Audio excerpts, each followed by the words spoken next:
I want to read your bio, but I have it. I feel weird about bios because, like, what do you do while I'm reading it? You're going to be like... It's awkward. Yeah. I mean, guys, it's Vanessa Gonzalez, named Variety's top 10 comics to watch in 2022. Yeah, that's pretty good. She's won Best Stand-Up Comic in Austin, or named from the Austin Chronicle in several years. Featured on several shows, most recently Lopez versus Lopez. Yeah? You guys seen it? Okay, don't yell at me. HBO Max, Entre Nos, lots of stuff, dude. Comedy album for sale, and her podcast with Michael Falk, I'm Not Busy. Guys, welcome Vanessa Gonzalez. Thank you. Thanks for coming out. It means a lot. I appreciate it. I was so excited to see the roots of comedy. I've gotten to catch like half of the episodes. I love Jesus Trejo. He's so cool. What was it like? How did you get approached to do the show? Well, I met Jesus when I moved to LA in 2018. I made the big jump, and he was one of the first comics that just kind of like a big brother took me under his arm and was like, "Hey, I think you're so funny. Here are the shows to do. Here are the shows not to do," and like he helped me a lot. And then, we kind of went our separate ways. The pandemic hit. I hadn't heard from him, and then out of nowhere, he like texted me like, "Hey, I'm doing this show and I want to feature you." I'm like, "Okay." Yeah, it was cool. It's a really cool concept. I mean, that's what we talk a lot about in stand-up is like, where do we get our inspiration from? And the fact that he's looking at where everybody comes from seems really special. I did want to say that we do have a audience mic. So if you want to come up and ask a question, I have bribery stuff. I can give you there's these prizes. These little mics. They're cool. They don't work, but they're fine. You can hit. Yeah, you can hit your brother over the head if you don't have one. Sorry, but yeah, if you want to ask a question at any time. No, that's super cool. With the like going to Laredo, however you want to say it. How was that for him? You say at one point you're safe. Talk a little bit about that. I guess there's a big misconception or idea about Laredo and safety. That's a big thing. What was that like? Yeah, I mean, I feel like if you're not from Laredo, you've just and you know about it. It's just things from the news you've heard of, like the drug wars and all that stuff, which is like very real, but it's like not the only thing. My boyfriend, I have a boyfriend. When just putting I that remember. Out there. Sorry, sir. Yeah, thank you. He's from Tyler, Texas, and I was like, "What's Tyler, Texas?" I've only known like San Antonio and below. I didn't know any of the other cities in Texas. And he's like, "Yeah, I'm from Tyler, Texas. Also Mexican. Grew up Mormon." I'm like, "What? Like, what is happening in North Texas? There's Mexican Mormons. Like, what's happening?" But when we were dating, I took him to Laredo for the first time, and he kept asking. He's like, "We're not in Mexico?" And I'm like, "No, no." He's like, "It feels like I'm in Mexico." I'm like, "You're not. You would know if you're." I'm like, "There's a whole process," but yeah. So that's when he was calling it like Mexico Light and Diet Mexico. And that's how I think Jesus also was like, Jesus grew up in the LA area. And like, that's also crazy to me when I meet people that grew up in LA and Hollywood, and they're like, yeah, this is all I've known.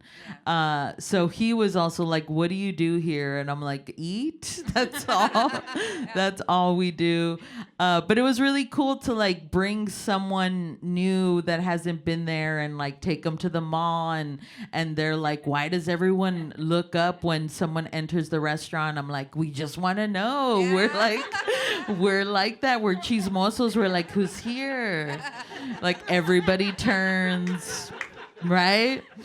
And it's just like a very specific like cultural thing. Oh, I have a behind the scenes of the episode. Yes. So my dad's hot rods, right? He loves them. They're his babies. And for the show, he wanted to showcase them, and he wanted the tires to have white walls. They did, if you saw. So he wanted the tires to like have white walls and be like fancy.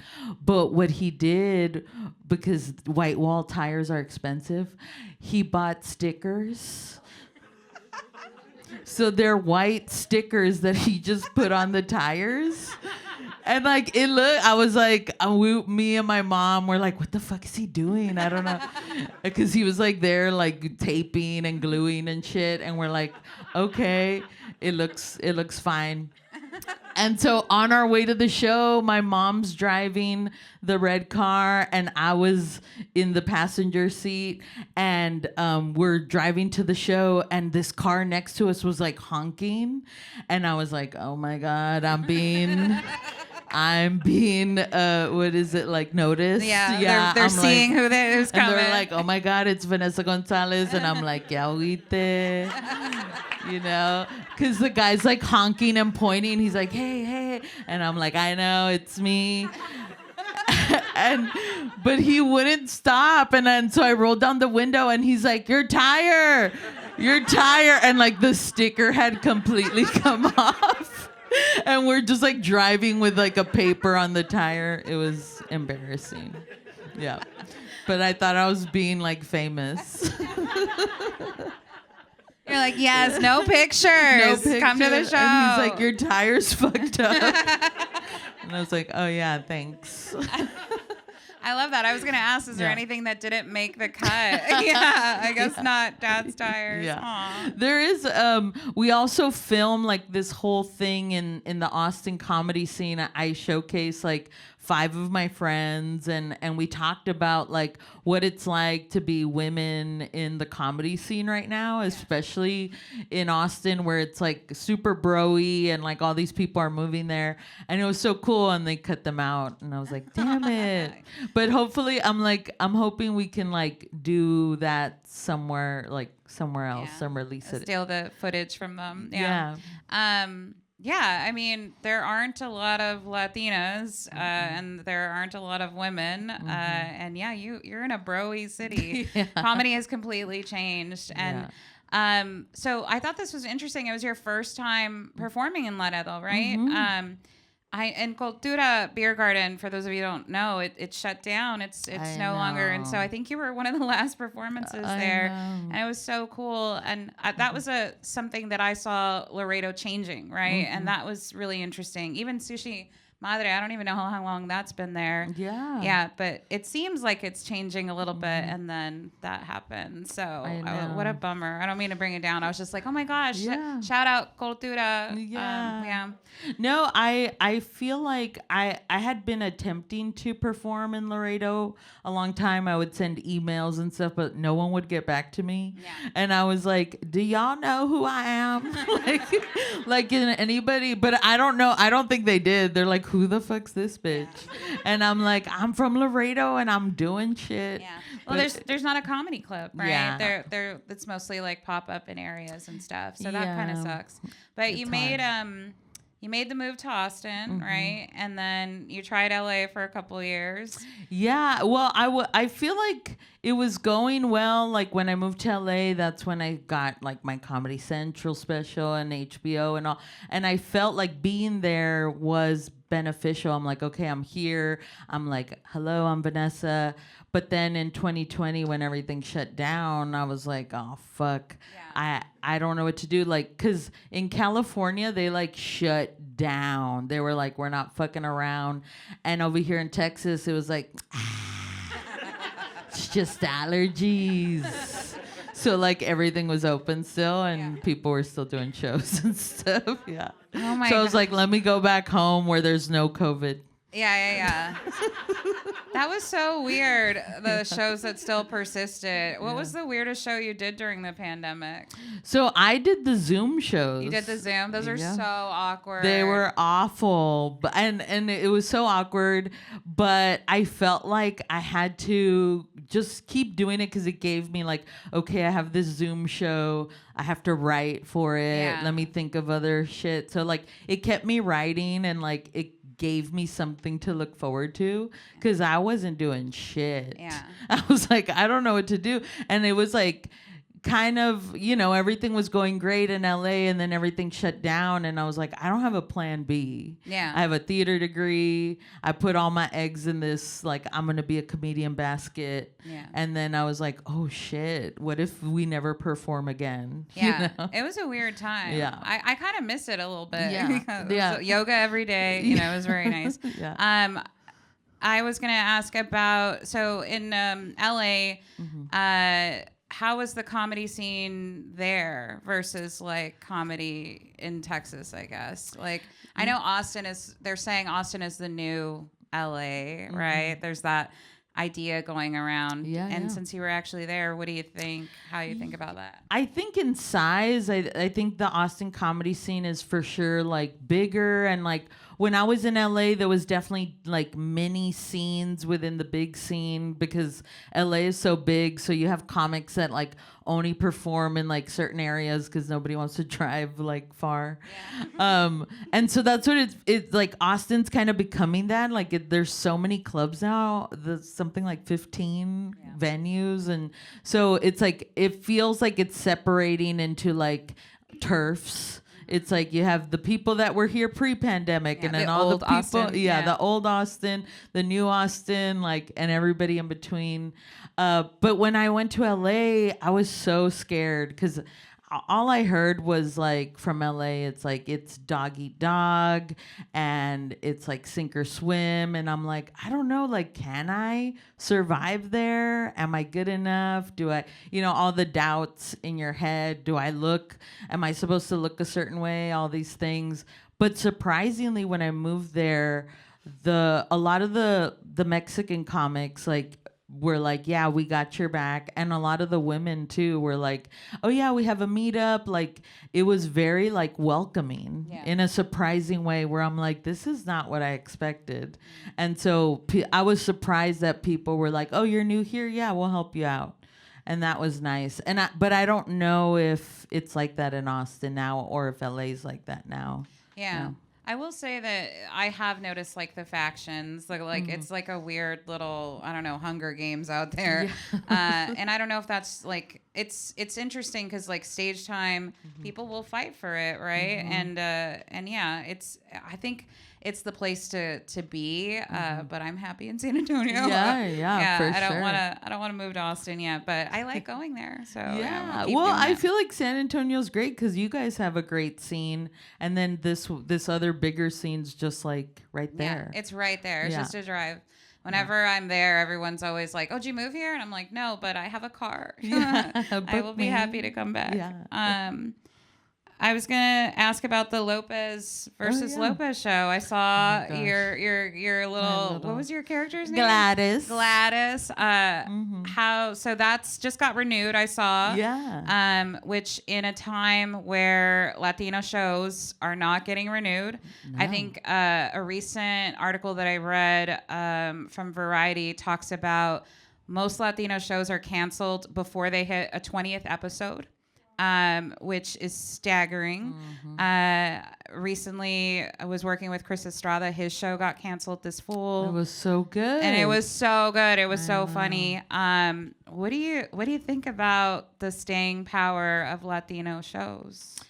Yeah, I don't know why they're not giving us a chance. When I was doing the Lopez show, on set, that's when we found out when like all the other shows got canceled, and they were like, Lopez versus Lopez is the only Latino show on air right now. And I'm like, what? Like, it's still just George Lopez out here in these streets. Thank you for the opportunity, sir, but what? Like, I'm like, yeah, I know you're the Mexican, but I'm like, there's other Mexicans. There's others. And that's when, like, yeah, it was so surreal. I audition for stuff all the time. I don't get a lot of things, but when I auditioned for that, I was like, I'm gonna get this. Like, I just felt like I can be my Laredo Vanessa in this little role, and that's all I ever want to be when I'm acting. I'm like, I want to be like the Laredo, like. Like, nombre, sir. Like, I want to play that. That's all I want to play on TV. And when I auditioned for that, I'm like, oh, I could do that with this bitch. And so I had a good feeling about it. And then they told me I got it. And, like, I feel like of all the things I've done, like, you know, Comedy Central and all this, Chelsea Handler, whatever, my family's like, who? ¿Quién? They don't know who that is. But it's like working with George Lopez, all of my family, they're like, oh, you finally made it. Yeah. Because you're working with, like, the Mexican. And so it felt, like, cool to be like, yeah, I'm going to be on that show. And it was so surreal. I was so nervous because I've never been on, like, a sitcom set. I didn't know, like, how it went. And it's very fast. And it was like, nobody's telling you how it goes. They're just like, you better figure it out. And I'm just trying to be cool, like, oh yeah, I've been here before. And then it was even crazier because it was like my first day, we're doing a table read, and the other guest on the episode was Fluffy. And I'm like, fucking George Lopez and Fluffy, like, what? And on the table they had, like, our names, and it was like George Lopez, Gabriel Iglesias, Vanessa Gonzalez. And that, I was like, how the fuck did I get here? Like, that's insane. Like, that was insane. That's so cool. And I was just like, this is crazy. And then we had to do the table read, and I'm like, don't fuck it up. So I was all nervous, and they were nice, but, like, also they're not, like, gonna be like, you know, like, hey, what's up, girl? You know? Yeah. So I was like, okay, I know, like, I don't want to bother him or whatever. So I was intimidated, but the whole episode was, like, about him being, like, a drunk dad. And so to like calm myself down and like not get, like, I didn't want to psych myself out. I was like, oh, I have a drunk dad. I've been preparing for this my whole life. So then I'm like, I'm not scared of you, sir. I've been dealing with my dad my whole life. So I just kept thinking of him like my dad, and then I wasn't nervous anymore. Yeah. That's so funny. Yeah. I was curious how he was, because I've met older Latino comedians, and they, not to trash them, but they can be a lot. They can be like father figures you never knew you had. Right. Never wanted. Yeah, I want to say that. Like, but if my dad's watching, please call me, because I don't know where you are. But yeah, that trope, they can be a little aggressive, sure. and so it's very, I find myself slipping into, like, the lady role. I'm like, oh, do you need coffee? Like, yeah. I just, like, what do I do? Like, how was that? Did you guys get to interact? Like, how was how are the males on set, the Latino males? I mean, I think most, like, comic dudes, you know, especially in this business, it's like they're not gonna be like, pásale, mija. Yeah. I'm like, you know, we braided each other's hair and talk shop. No. But it was like, it was intimidating. And because it's, like, so fast paced, it's like, there's not really time to talk to anybody, even though everybody was nice. So I was always in my head, like, am I making him laugh? Does he like me? You know? But everything was fine. And it wasn't until the end, like, when we, like, shot the episode, we did our, like, bows, he came up to me and he was like, you're good, and gave me a handshake, and I was like, like, that just meant that just meant the world, because I'm like, he didn't have to say that, you know. And so that was, like, nice to just get, like, the approval from, like, the Mexican. And we were talking a little bit about this before the show, you know, the idea of Latino shows not lasting, right? And this question comes up a lot, and like you and I were talking about, like, is it the marketing? Is it are we understood? You know, Cristela, for those of you know that Cristela had a show, and it didn't make past the first season. And the biggest thing that she talks about is that they didn't know what to do with her. Like, as a Latina, they didn't know how to market her. Even with her first album, they released it on Netflix for a Spanish Netflix. It was Spanish only, but her album was in English.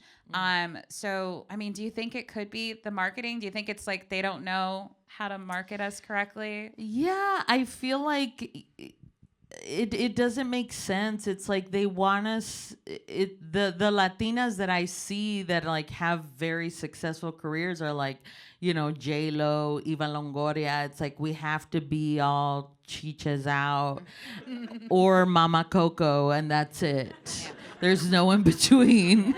You're like abuelita or you're Sofia Vergara double D. And I'm like, I'm not. I'm like a young Mama Coco, I think. So yeah, it's frustrating because I think that's all they can see, like, especially for Latinas.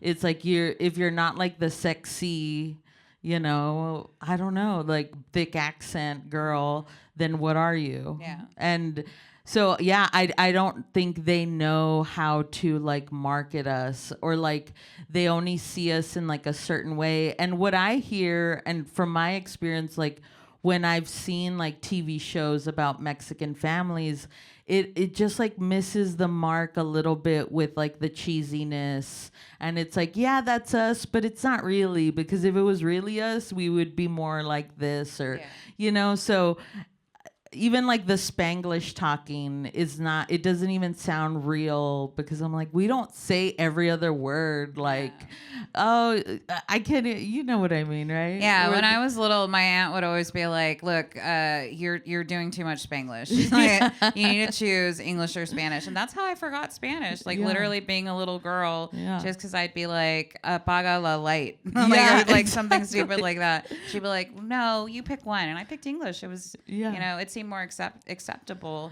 So I think that sometimes what I get is my voice doesn't match what I look like, right? And I think, you know, being a Texan might have a lot to do with that. But sometimes I feel like I can tell who's from Laredo, you know, like there's like a weird, like, what was that? Occipital. We have an accent. We do. And then it comes out when we're drinking and we're like, life. And like, it's like weird. Yeah. People have told me too, like even before they knew, they're like, you're from Laredo or San Antonio or something. I'm like, nah. Yeah. Like, I'm like, is it that? I don't even know what it is. I don't know what it is either. But then you're like, oh, you were born at Mercy Hospital? Oh my God, yeah. Yes, me too. Yeah, me too. Yeah. The only one. It was the only one. Yeah. The only hospital. Now they got a nice one. They do. It's I rich. know. Doctors. Yeah. On the loop. I know. Okay, calm down. Yeah. All the palm trees. Yeah. I know. That's when I moved to LA, I kept saying like the palm trees remind me of Laredo, and they're like, what? And I'm like, where I grew up, there was palm trees. Yeah. By the mall. By the mall. Shit. We were walking in the Monte to go to the mall. Yeah. That's great. Like Hollywood. Yeah. I love that. Yeah. Well, I feel like things are changing for Latinos. I'm seeing more. I mean, you're an inspiration going on tour with Chelsea Handler. You're still doing cities with her, large like venues and things like that. How is it working with a very nice rich white lady? It's so nice. It's so nice.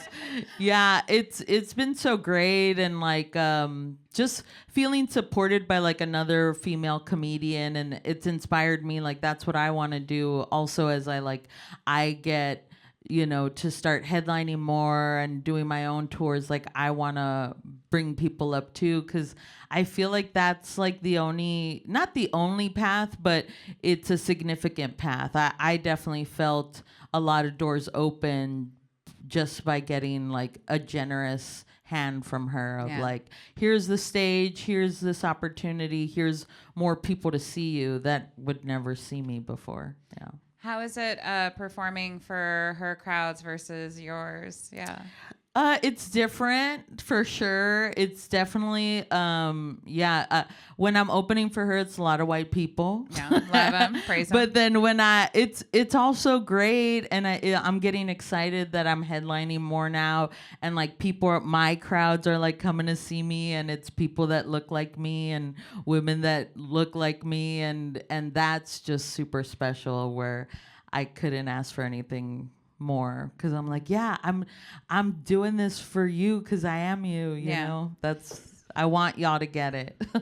I love that you write from that self space. You write about family, your beautiful mom and dad who are here, if you guys saw them at the merch table. Yeah, so there you are, right there.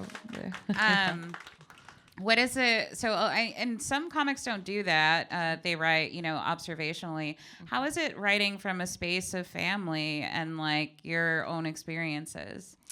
I felt like that's all I ever knew from the beginning. And anytime I wrote jokes, I couldn't write like a setup punchline joke, or if it was like something in the news that everyone's writing the same joke about, I was just never like inspired to go that way. But I'm like, oh, I have this funny thing that happened at a carne asada, like that I think's really funny. And so I've always just followed that. And little by little, as I kept going, I find like the more honest you are. I used to be like, well, yeah, what if they don't get it? Or what if the white crowds are like, what? And it's like, yeah, they get it. I'm not talking about rocket science, I'm talking about family stuff that everybody has, no matter where you come from. I even now when I move forward and I'm like thinking of new jokes or I have writer's block, I always start with like, well, what crazy thing has my mom done, or my brothers, or like what happened this last time we got together, and that's always just like my jumping off point. I love that. I've seen several of your interviews where they're asking, like, does your mom get mad or does anybody get mad in the family? Yeah. And you're always like, well, no, they all want to be a part of the show. They all want to. My nephew's always like, did you make a joke about me yet? And I'm like, soon. I'm like, you're normal though. Like, I'm not writing about you because you're normal. But yeah, no, I talk a lot about my family and stuff, and I have a lot of comic friends that are like, oh, my parents have never seen me perform, and I don't want them to see me, like, because they talk shit, and and I'm like, well, yeah, I talk shit, but I want them to know, I want them to see it. Be a part of it. They don't change though. No. No. My aunt likes it now. I talk about her believing in ghosts, and she likes it now. Yes. But at first she was like, "How could you tell people I said that?" I'm like, "All right, chill out. You're part of the show now." Yeah. And I'm very grateful that they're supportive and that I've never had to worry like, oh, what are my parents, or I'm disappointing them, or they've always been like, yeah, keep going. Even when I was doing like shitty improv shows, like my mom was there. I started doing improv and sketch, and one of the shows we would do in the dark where everyone would turn the lights off, and then we would improvise scenes in the dark, so you have to like imagine, and it's like, very theater nerd thing.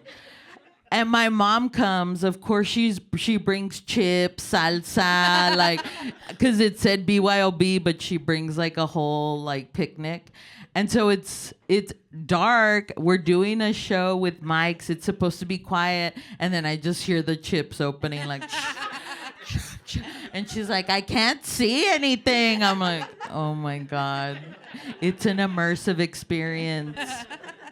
She didn't know what was happening. Use your imagination. Yeah. She was just eating chips in the dark.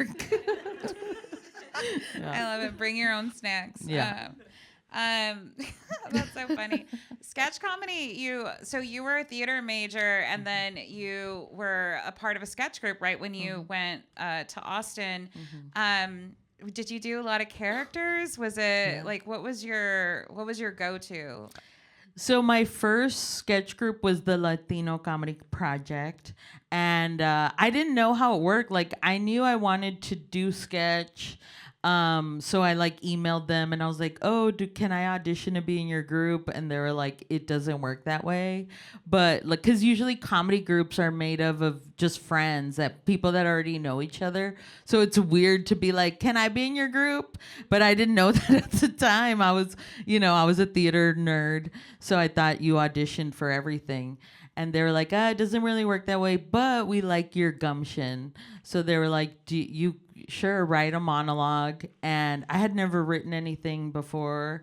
And so my first monologue was I wrote a character as my mom, and I asked her for one of her crazy outfits, like her glasses. She had a shirt with tattoos on it. I put that on. I put a towel so I could have like big titties. And I did a monologue as my mom going on a dating site, but like fully married. She just wants to like go on dates, and they love that. And then I did like my first show as her as a character. What was the character's name? Esther. Oh, okay, Esther, you got it. Yeah. You're like, Mom. Esther. Yeah. That's So so cool. from the beginning, she's been my muse. Yeah. And so you're trying to get more acting roles. You're submitting a lot. What are you doing there? Yeah, so I'm auditioning more. I'm writing. I'm hoping to like break into TV writing, trying to submit to writers' rooms. The main goal, the big dream, is to have my own show one day. So getting out there, trying to make that happen. But it's a weird time because there's a lot of pushback and there's definitely a lot of hurdles, but I don't want, sometimes I get down and I'm like, maybe it's not possible. But then I'm like, no, it is. I'm going to do it. And so like I have these like waves of like, I got to keep going. But sometimes the industry will knock you down for sure. I forget which interview. It might have been with Valerie from Comedy Wham, but somebody asked you about your biggest obstacles in stand-up and just like in general with like all your pursuits, and you were like, "I'm my biggest obstacle." You said that you get in your way a lot. Can you talk a little bit about that? Yeah, I feel like looking back, I was the biggest one in my own way, because I kept telling myself like, oh, I'm to this, I'm to that, I don't look like those girls, they'll never put me on TV. And then they kept putting me on TV, and I'm like, well, when are you gonna believe it, bitch? Like I have to talk to myself like that. And in my new hour, hopefully y'all come tomorrow, but in my new material, I talk about being from Laredo, and the idea of like being mamona has always held me back, where I'm like, I don't want to be mamona because that people don't like that. But then it's like, well, bitch, your job is to be mamona. Like, you chose this career. So just like that idea of like really believing in yourself, really thinking that you're talented, really thinking that you could do something is like, I want to feel that. And I do. But then there's that thought where like, well, bitch, you can't be thinking that. Yeah. But for why? Why do we do that to ourselves? I don't know what that is. You know what I mean? Some people call that like imposter syndrome, right? Like before a really big show, I'll have a any performance that I do, I'll have a very dark moment where I'm like, what am I even doing? Yeah. Like, is this even funny? Am I even funny? Let me go home. And then you like beat yourself up, and it isn't until afterwards that I'm like, what was I worried about? Like, where did that come from? You're like, I did it. Yeah. And I'm like, who is that voice? And I've been thinking about this a lot, and you guys kind of talk about like family dynamic growing up. We were so mean to each other growing up. Like me and my brother, like we were so like, even me and my sister. And when all three of us get in the same room, we love to shit on each other. It's like, it's so fun. It's just like so fun. The most, and I don't know where we got that. I think my mom taught us that because she was shitting on all of us. Yeah, my mom, my grandma, like my aunts, that's all we knew was like, you make fun of anybody, or if like a girl walks in and she's looking good and she's got high heels on and she's like, yes, no, we're like, this bitch, where is she going? Like, who does she think she is? Right, like, calmala. And it's like, that's our instinct, is to shit on her instead of being like, oh, she looks good. It's like, we get it. Yeah, I know. So it's like, yeah, that voice is in my head. And I know that I can do, like, I can go far. Like, I know I could do the things I want to do if I just don't let that voice get in my way. Yeah. You know? That's real it's important. possible. You mentioned therapy. Yeah. You're doing therapy. I just started therapy, guys. Yes. Okay, exciting. She's been to 3 sessions. Fixed. Fixed. Yeah. Fixed. I'm gonna try to get it in before the 6th session before they start charging me. Oh yeah. Get the free. I'll be fine. How's therapy? I know for me, like I can think of no one in my family that goes to therapy. Yeah. Even the idea of it was like, bitch, we had problems, you know. I can just hear my grandma like, okay, the Great Depression, you didn't go through that. Yeah. Right. So, I mean, how was that? Are you the only one in the family in therapy? I was, but then I got my parents on the train. What? Yeah. And they've been dabbling themselves. They don't like talking about it. But yeah, it's like, I think I started and I was just like, there shouldn't be like stigma on it. I'm like, it's not crazy. It's not the Diablo mom. Like, we're just talking. And so I think it's really cool that they're also just like, oh yeah, it's like someone objective that you can talk to that's not gonna roll their eyes at you when you're like, I'm sad, and they're like, well, I'm sad too, bitch, we're all sad. You know. It's like somebody that actually listens, because we don't do that for each other. So it's valuable. I feel like for me, I went during the pandemic because it was so hard, where I was like, I don't have anything to do.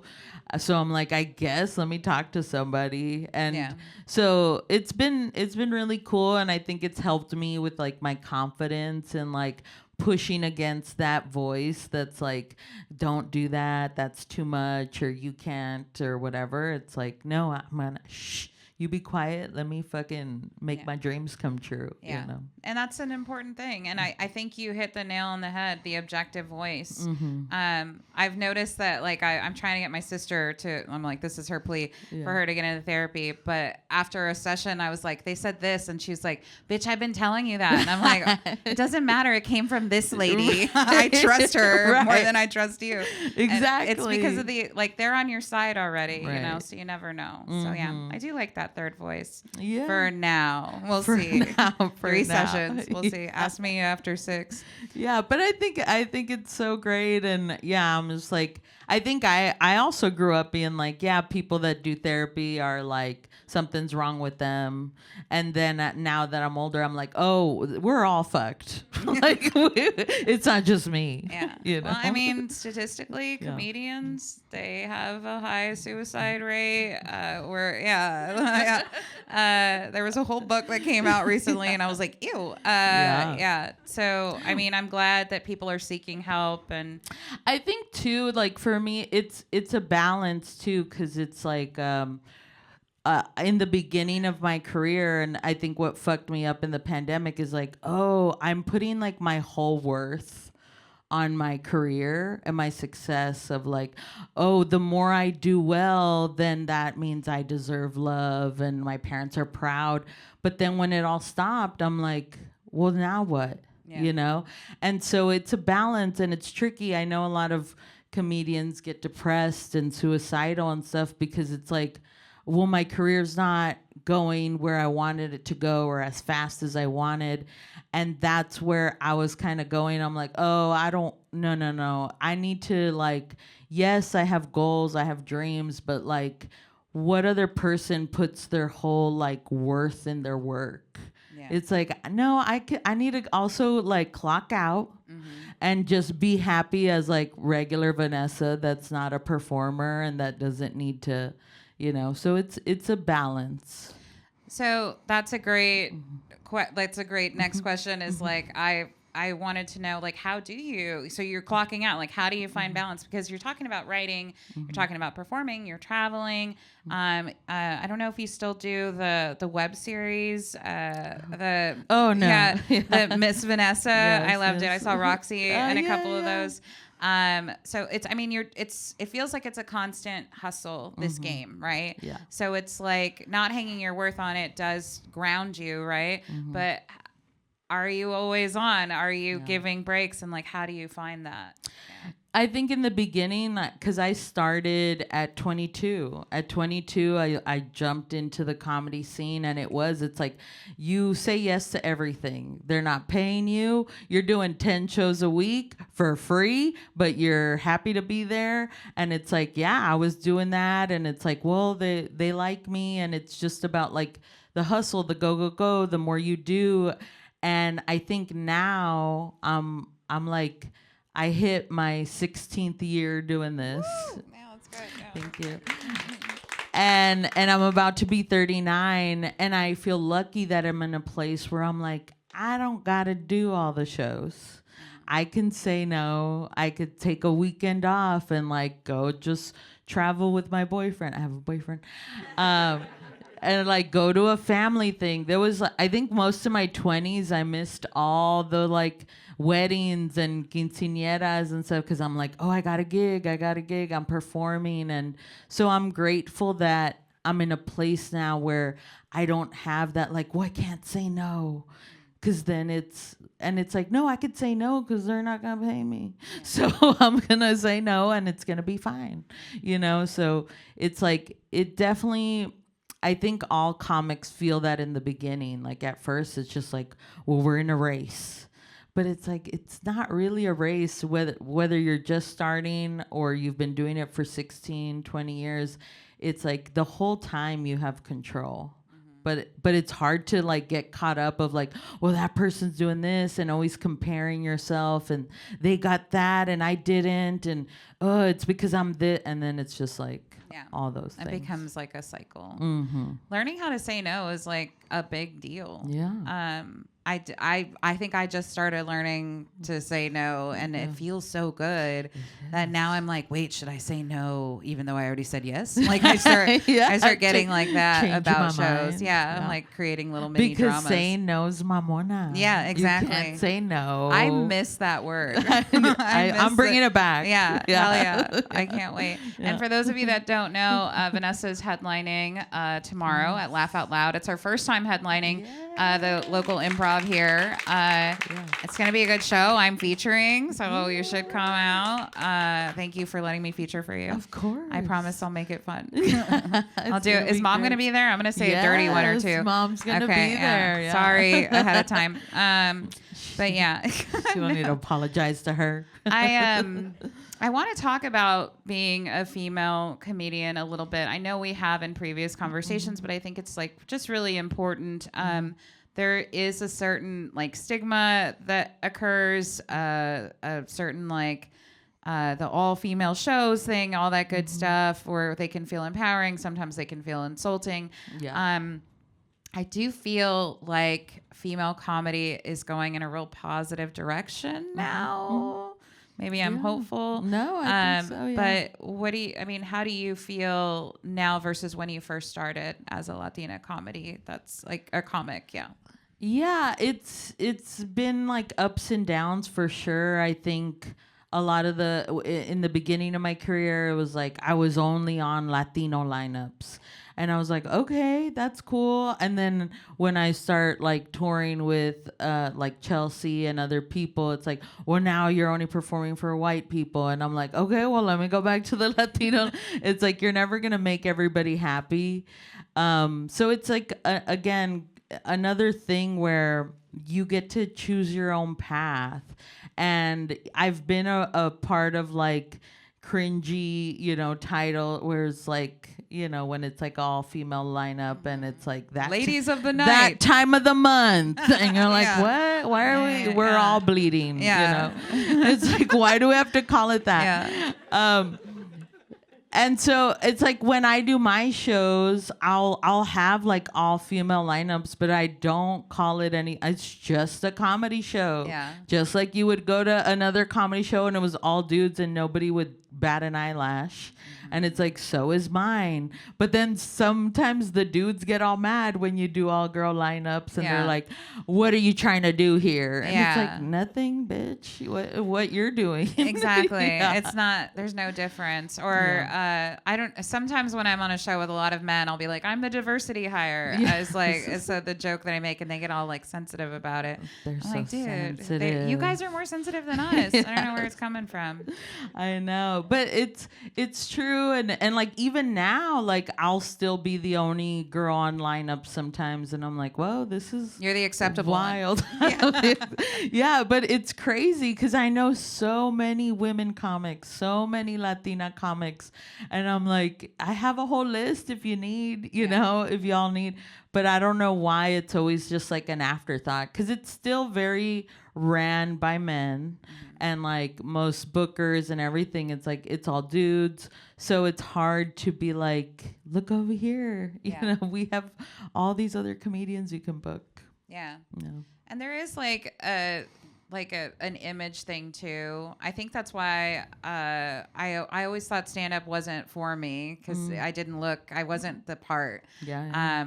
But I'm pretty hopeful about it now. I'm like I can see that performing is a little bit different from the image part of it. I'm trying to separate. I'm in therapy. I'm trying to separate myself from that idea. Yeah. And I think for me personally, when I was starting, there was an aspect of like, well, I want the dudes to like me, right? The other comics, like I want them to think I'm funny. And I felt like myself being like, I need to get their approval, which I feel like now I've let that go and I just feel more free where I'm not thinking like, oh, are they going to think that? I'm like, oh, fuck them. You know, they don't have TV credits. I could do, let me do the jokes I want to do. And once you kind of get in that mindset of like, why am I keep thinking of like, who's going to be mad or who's going to this? It's like, what's funny to me? Yeah. And that's where I just kind of lead myself every time. Awesome. I do want to open it up. If you guys have any questions, if you want to come up, you can shout it out too, and we'll repeat it. I do have these beautiful foams that I can throw at you. Does anybody have anything? Any questions? Can we get the microphone without a question? Well, that's a question. $5. I'll take it. Yeah. No, they're free. They're free. Yeah, they're free. Yes. Well, Vanessa, it's great to see you again. You're killing it. It's fantastic. I'm very proud to see you. I'm from Laredo as well, so it's great to see someone like yourself making it like you are. My question is, growing up from where we're from, who were your comedy inspirations? Ooh, growing up, who were your comedy inspirations? So I loved I'm like, my parents would like, they would work like late, and my older brother, he was way like pretty older than me. So for a while when I was younger, it would be me alone at the house just watching comedy specials, like the HBO specials, Chris Rock, Kathy Griffin. I remember the Howie Mandel one. I loved Martin Lawrence. Loved it. Loved Martin Lawrence. Def Comedy Jam, where I'm like, I don't know what they're talking about, but the way the crowd would be like, I would be like, I want to do that. Like, I want to make people be like, fuck. So that was always just like exciting, and they would replay them, so I would like memorize them and then pretend I was saying them.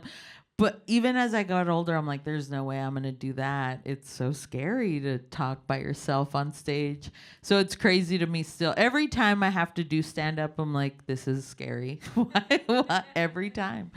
But the main one that I did always want to be like, and I still have aspirations of like doing something like him, is John Leguizamo. And he would do one-man plays about his family. And it was like, he's talking all their shit and like putting all their dirty laundry out. And there's still like, I would love to make a special like that one day, like an hour special where it's, more That like was a one so person show. impactful. Yeah. That like I was just talking about that earlier. I think with Ian. Freak. Yeah, Freak. I remember seeing that as a little kid and being So like, good. "What is going on?" So good. It was so emotional, and like all the characters that he did. That's awesome. Yeah. Yeah, and it was different than stand up. Like watching the other like comedians, it's like jokes, and what John Leguizamo was doing is like he would have poignant moments, and then it would be like fucking funny. Yeah. A minute later. Or tragic. Yeah. And so I've always just been inspired by like the ride he takes you on. Yeah. No. That's a good one. Mm-hmm. Thank you. Anybody else? In the back? Yes. Gonna be Mamon. Yes. We're from the Rio Grande Valley, Mission, Donna. Share 956 zip code. So Yes. there's some camaraderie there. Love it. Question is, one, what's your astro sign? What's your star sign? Yeah. And then two is, we recently picked back up Abbott Elementary. Yeah. And with Miss Vanessa, it's just like, love that bit. Feels like it would be perfect. Yeah. Have you sent something in? What do we got to do to get you in there? So, astrological sign, and how do we get you on Abbott Elementary? Have you submitted? I have. Yeah. Well, I'm a Libra. I don't know the star. How do you? I just know I'm Libra. not a doctor. Sorry. Somebody tell us what it means. I know Libra. I've definitely submitted for Abbott Elementary. I had my own show about Miss Vanessa, but when Abbott like took over that like elementary school genre, I'm like, fuck. So I've written a different show now, but so I'm trying to like, put that out there. I'm just asking y'all to turn on your candles for me and pray. But yeah, no, I think Quinta is so great, and I've been inspired by her journey because I thought like, oh, she wrote this show and then she just like hit it like with that show, and now it's like the biggest show. But knowing that was like her 5th show she pitched, and she was like doing stand up and like doing like same journey, it's been inspiring to be like, well, yeah, it's possible. Like she didn't give up. So yeah, love Quinta, love Abbott. It's a really funny show. I love that show. Yeah, It really is. yeah. Anybody else? I used to be a teacher. We could do wait time. Yeah. we'll give microphones out. Well, you guys will get microphones. Yeah. You want all the microphones? Oh. Yes, ma'am. Yeah.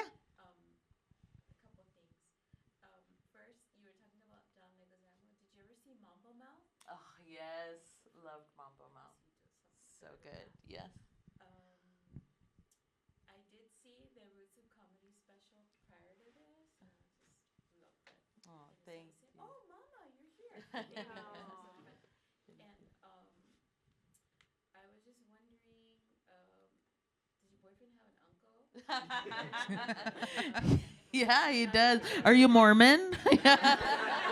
They're very Mormon. It's weird.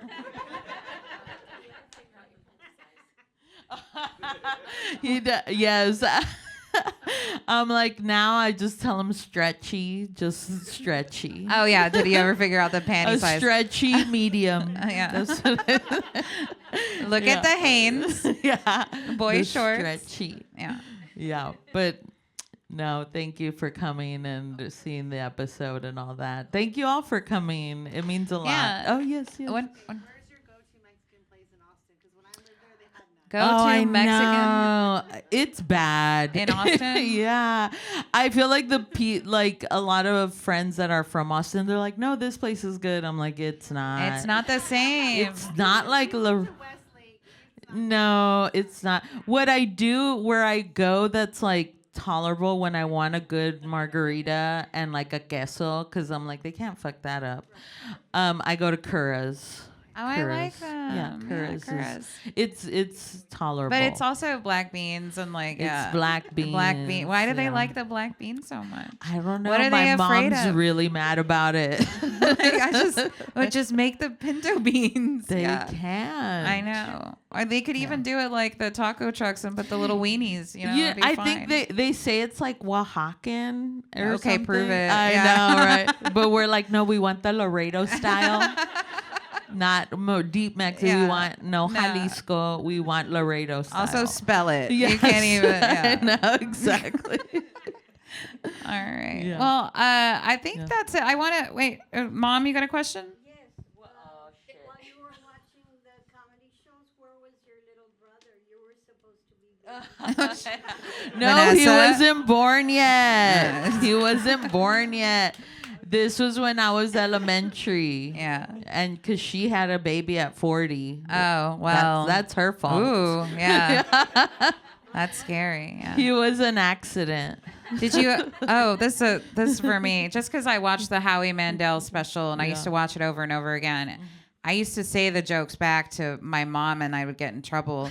Did you ever try to perform someone else's jokes for your family and get in trouble? Was that a thing? Not for my family, but at school. At school, yeah. I would say them, and then I would use. I have a bit about like using the burns from Def Comedy Jam, because like a little girl in elementary school called me fat, and so I told her she had a dick nose, but I didn't know what that was. I just heard it, and then the principal called my mom. That I said dick nose, and then my mom's like, "How do you know what a dick is?" It was HBO. it was a whole thing. It was a whole thing. Yeah, they canceled HBO because I kept going, HBO taught me. And then we didn't have HBO. Yeah, but I would be like saying it at school, and Yeah. I would get in trouble. Yeah, love to curse in elementary. It was so fun. Oh, Yeah. same. The shocking, aw, memories. Yeah. Well, I really want to thank you for coming. You know, it's the day before the show. Hopefully you guys will come out to the show tomorrow. I want to give a really special thanks to KLRN for thank letting us you. screen the episode. Hopefully this is the first of many partnerships. And also thank TPR for letting me drag these radios downstairs. If you guys want a microphone, I am going to make you come down here, though. Yeah. And I want to thank you so much for being here. Let's give it up for Vanessa Gonzalez. Thank you. Thank you, guys. Thank you, Tori. Give it up for Tori, y'all.